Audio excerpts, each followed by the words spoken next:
You have to deal with respiratory volumes and capacities. इसमें मैं आपको पहले बता देता हूँ क्या क्या पढ़ोगे आप। कुछ वॉल्यूम्स जैसे टाइडल वॉल्यूम, इनका आपको डेफिनेशन क्लियर होना चाहिए। अगर आपको इसका मीनिंग क्लियर है ना तो फॉर्मूले वगैरह आप खुद ही निकाल लोगे, बट आपको इसका मीनिंग क्लियर होना चाहिए, डेफिनेशन क्लियर होनी चाहिए। Tidal volume, inspiratory reserve volume, expiratory reserve volume, फिर उसके बाद कैपेसिटीज आएंगी, inspiratory capacity, vital capacity, functional residual capacity, total lung capacity. घबराना नहीं है, बस मीनिंग अगर आपको क्लियर है तो सब चीजें क्लियर हैं। What is tidal volume?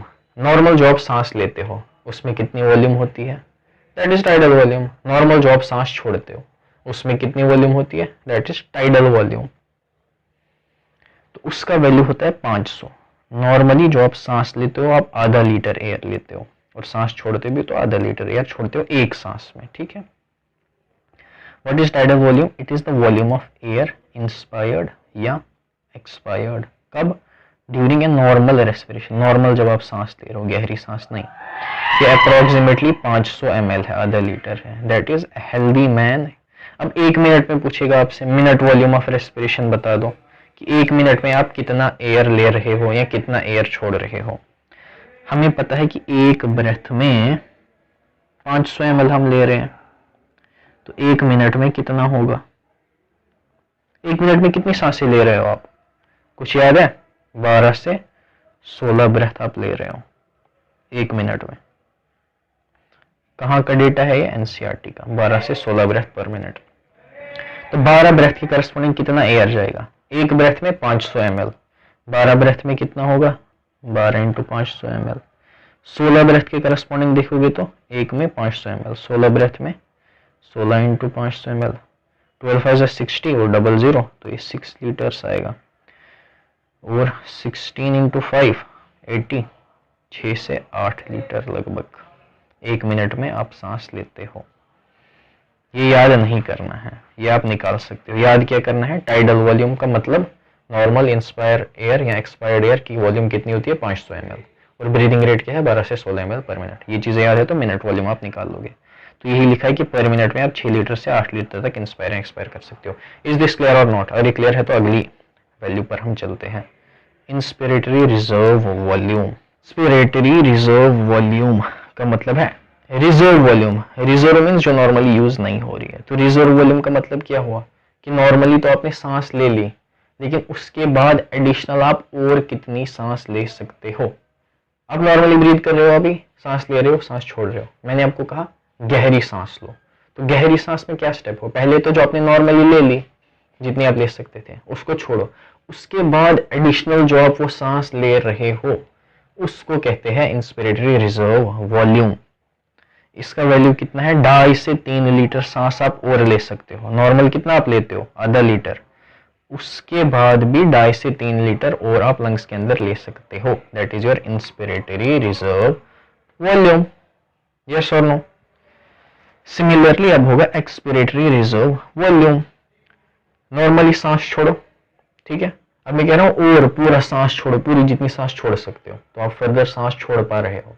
तो ये जो नॉर्मल सांस छोड़ने के बाद जो एडिशनल आप सांस छोड़ पा रहे हो उसका जो वॉल्यूम होगा that is expiratory reserve volume. It is the additional volume of air. मतलब कि नॉर्मल जो छोड़ा वो नहीं लेना है, additional volume which a person can expire by forceful expiration. कितना है ये? 1000 से 1100 ml है। कहीं पर चार्ट बना लेते हैं साथ साथ में। टाइडल वॉल्यूम कितना था?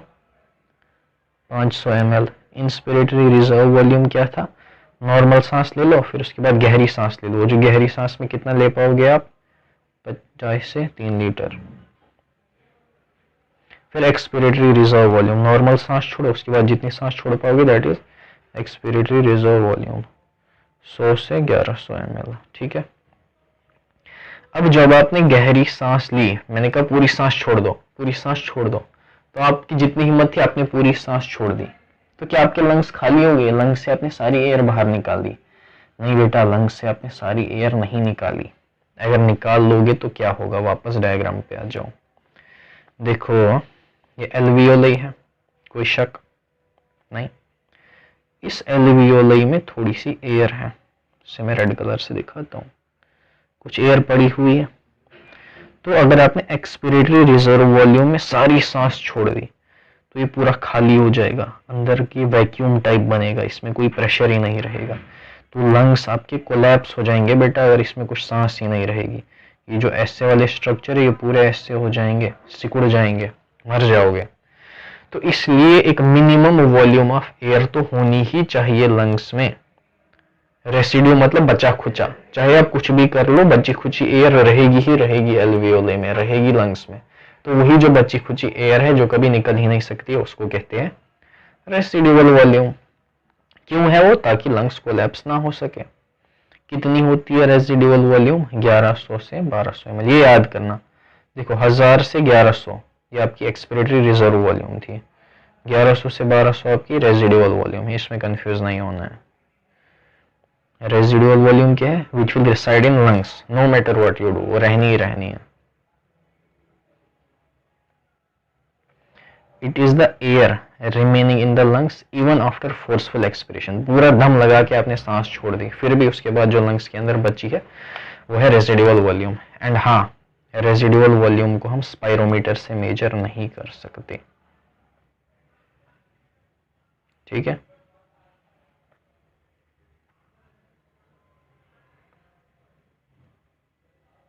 Clear?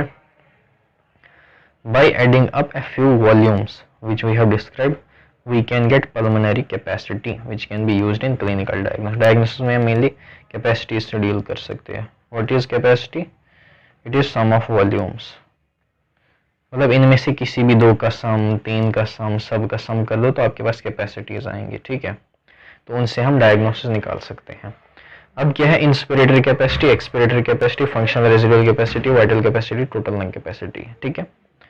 Total lung capacity means lung के अंदर मैक्सिमम कितनी सांस जा सकती है, मैक्सिमम जो आप लंग के अंदर रख सकते हो। क्या क्या रहेगा लंग में?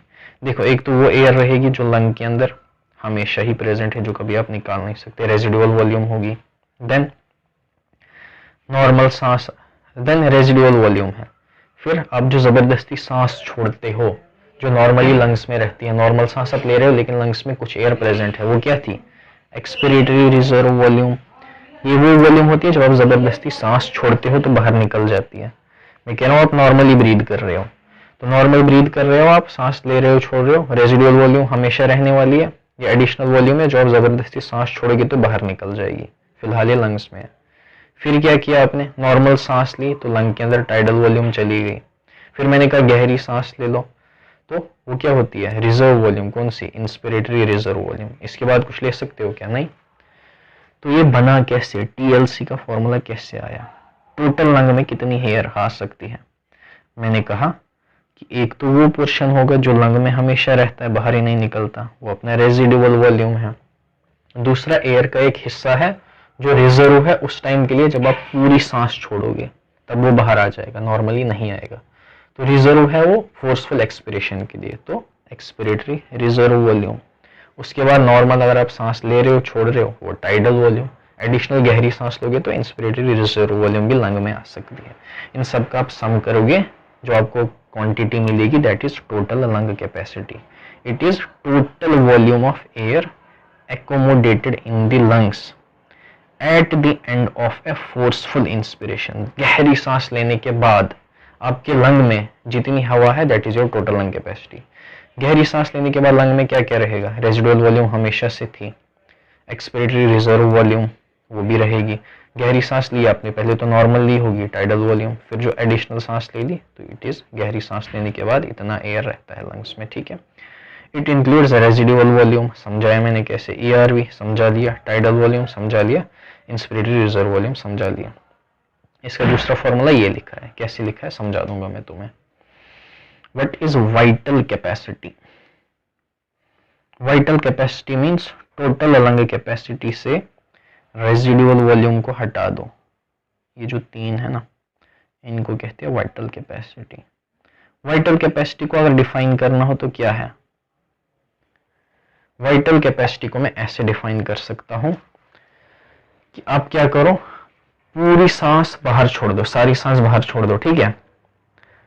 अब स्टार्ट करो काउंट करना, जितनी सांस ले सकते हो ले लो, किस पॉइंट से गिनना है? जब आपने पूरी सांस बाहर छोड़ दी थी, अब आप सांस अंदर ले रहे हो, तो उस पॉइंट से गिनना स्टार्ट करो एंड तक, जहां तक आप ले सकते हो सांस। तो इसमें पूरा जितना भी एयर आ गया, that is your vital capacity. चलो इसको एनालाइज करते हैं। मैंने क्या कहा, आप पूरी जबरदस्ती सांस बाहर छोड़ दो, फिर वहां से काउंट करो। जब आपने सारी सांस बाहर छोड़ी, अब आप सांस लेने लग गए, तो इनिशियल पोर्शन सांस का वो होगा जो रिजर्व रहेगा कि इन केस आपको फर्दर एक्सपायर करना है। पहले आप तो पूरा लंग खाली कर दिया था ना, फिर आप सांस लोगे तो एक पोर्शन होगा एक्सपिरेटरी रिजर्व वॉल्यूम का, क्योंकि आपने पूरा बाहर छोड़ दिया था जबरदस्ती सांस लेते टाइम। अब ये वापस आ जाएगा लंग्स में, ठीक है।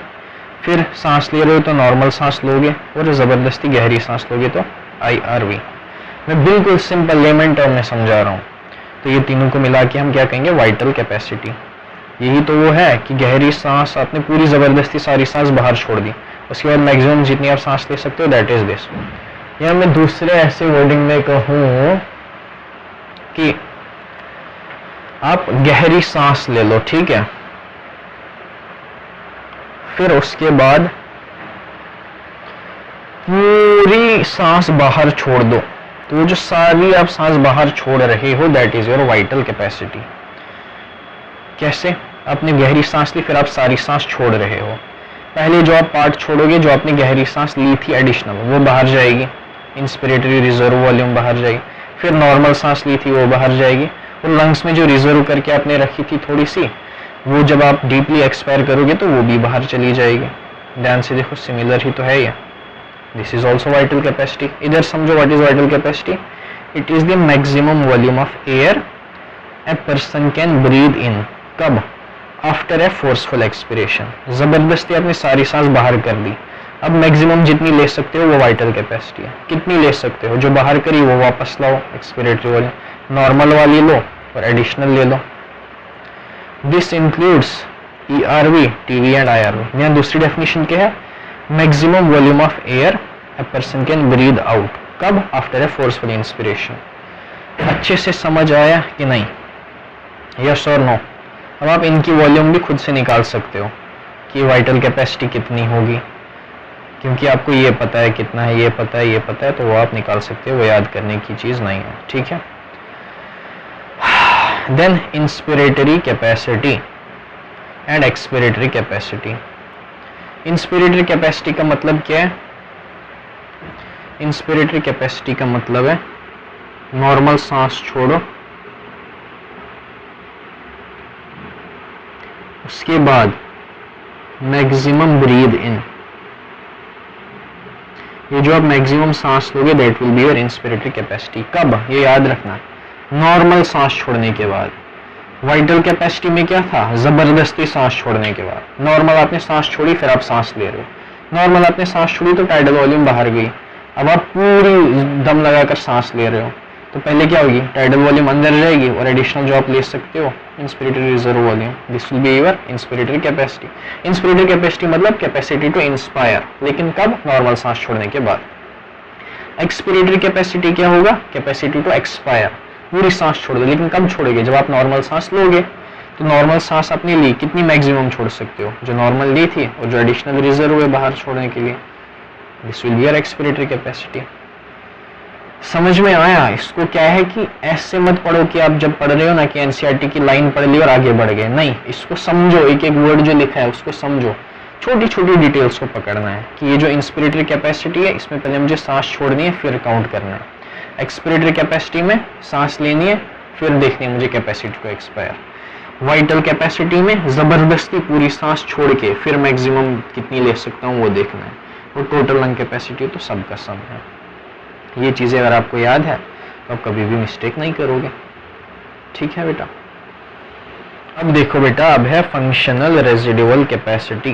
फंक्शनली कितना वॉल्यूम लंग्स का एयर में, कितना वॉल्यूम एयर का लंग्स में रहता है। रेजिडुअल कैपेसिटी क्या थी कि जो आप कुछ भी कर लो, कितने ही हाथ पांव मार लो, लेकिन एक वॉल्यूम एयर की है जो लंग्स से बाहर निकलेगी ही नहीं, वो थी रेजिडुअल कैपेसिटी या residual volume. Functional residual capacity means functionally जो रिजाइड करती है लंग में नॉर्मल केसेस में। नॉर्मल केसेस में आप क्या सांस ले रहे हो, सांस छोड़ रहे हो, तो कुछ एयर है जो लंग्स में है, रेजिडुअल वॉल्यूम तो है ही है, लेकिन याद करो बेटा, एक चीज थी expiratory reserve volume. What was expiratory reserve volume? ये वो एयर थी जो आप जबरदस्ती बाहर निकाल सकते हो नॉर्मल सांस छोड़ने के बाद। तो इसका मतलब जबरदस्ती बाहर निकाल सकते हो, नॉर्मली ये लंग में ही रहती है नॉर्मल ब्रीदिंग में। तो ये पार्ट है जो नॉर्मली लंग में रहती है, और प्लस जो लंग से बाहर निकल ही नहीं सकती है, दोनों को मिला के फंक्शनल रेजिडुअल कैपेसिटी। तो क्या क्या आएगा फंक्शनल रेजिडुअल कैपेसिटी में? एक तो रेजिडुअल वॉल्यूम प्लस जो आप बस एक्सपिरेशन पे बाहर निकाल सकते हो वो वॉल्यूम, वो क्या होती है? Expiratory reserve volume. अगर आप पहली बार सुन रहे हो तो आपको थोड़ा सा कॉम्प्लिकेटेड ये लग सकता है, बट डोंट वरी, एक बार एनसीईआरटी पढ़ो, डिटेल में एक एक लाइन को समझो, फील करो, you will get to know it, ठीक है। और अगर आपने पहली चीजें पढ़ी हुई है तो it will be like a cake walk for you, okay. हर एक चीज डिटेल में मैंने समझा दी है। Residual functional residual capacity is volume of air जो कि लंग्स में रहेगी, कब? नॉर्मल सांस छोड़ने के बाद। It includes residual volume plus ERV. तो ध्यान से देखो, इसके अंदर आपने रेजिडुअल वॉल्यूम भी ऐड कर ली, तो इसको भी आप स्पायरोमीटर से नहीं देख सकते, स्पायरोमीटर से आप इसको मेजर नहीं कर सकते हो, क्योंकि जहां भी रेजिडुअल वॉल्यूम आएगी उसको हम स्पायरोमीटर से नहीं देख सकते, और जहां जहां नहीं आएगी उसको हम देख सकते हैं, ठीक है।